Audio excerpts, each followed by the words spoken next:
My father, he's dead and gone now, and he didn't play any musical instrument, but he was a jazz fanatic from ever since could hear, you know, or remember anything at all. Was jazz music, yeah, Louis Prima, and you know, going on from that, and that's what I grew up with. And I guess that's probably why I first started going into blues and boogie, you know, because it all relates from that, I suppose. But he was, you know, back before this was, you know, they had stereo equipment. You know, he was very good with technical, electrical stuff and what have you. And he put together a big stereo system, and he had speakers in every part of the house, you know. And me as a little kid going around, that's all I heard, music all the time. So some people, you know, like you say, are born with a guitar or whatever in their hand. I wasn't that lucky, but I always had music there. So I was very young too. I was under 10 years old, and the old man bought me a guitar. And we used to travel around. I'd be in the back of the station wagon singing songs about Billy the Kid, you know. And I guess it never left me. He's had a big influence on my life. 6 days on the road and I'm gonna make it home tonight. The ICC, they're checking on down the line. I'm a little overweight and my logbook's a month behind, but nothing bothers me tonight. I can dodge every scale alright. 6 days on the road and I'm gonna make it home tonight. You know, it seemed like a month since I kissed my baby goodbye. I could have a lot of women, but I ain't like all you sleazy guys. Well, I could suck face tonight, but I never make believe it's alright. 6 days on the road, I'm gonna make it home tonight.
Everybody on that line.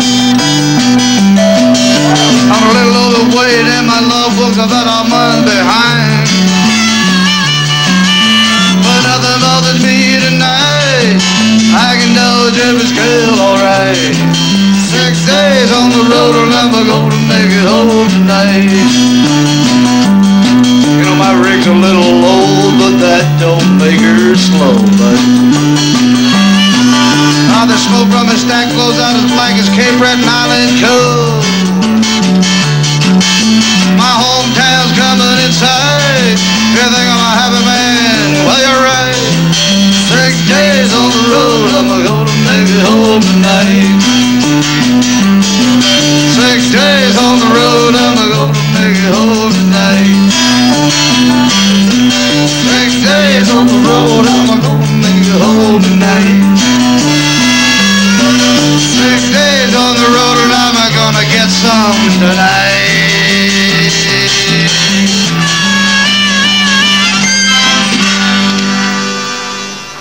We try hard as a two-piece. I guess there's going to be maybe a little bit of the fancy work that is lacking, possibly, I guess.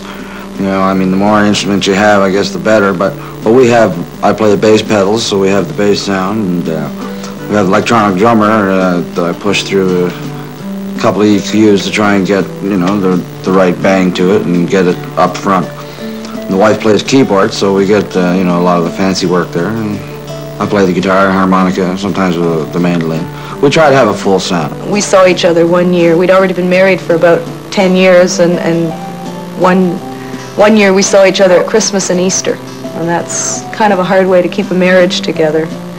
So I was teaching music and enjoying it, but never playing any music for my own enjoyment, for my own furthering my own musical career. So I just decided, if he can go on the road as a single act and do it successfully, why can't we pool our resources?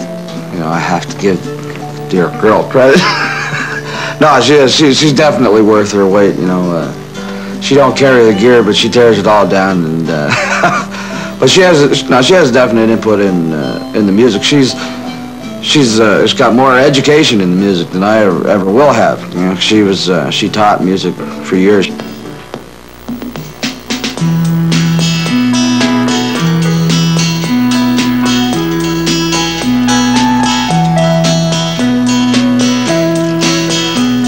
You wouldn't have read my letter had I wrote you.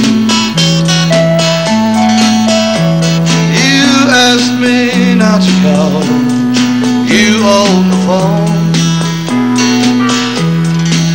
but there's something I've been waiting just to tell you.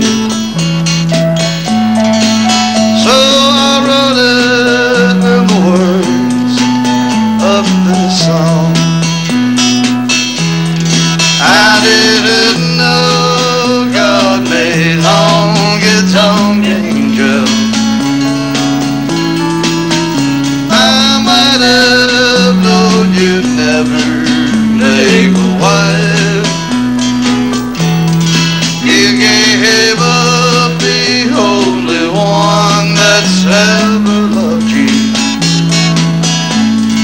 and went back to the wild side of life. Now the glamour from all this gay life now has lured you to the places where the wine and liquor flow, where you wait to be anybody's darling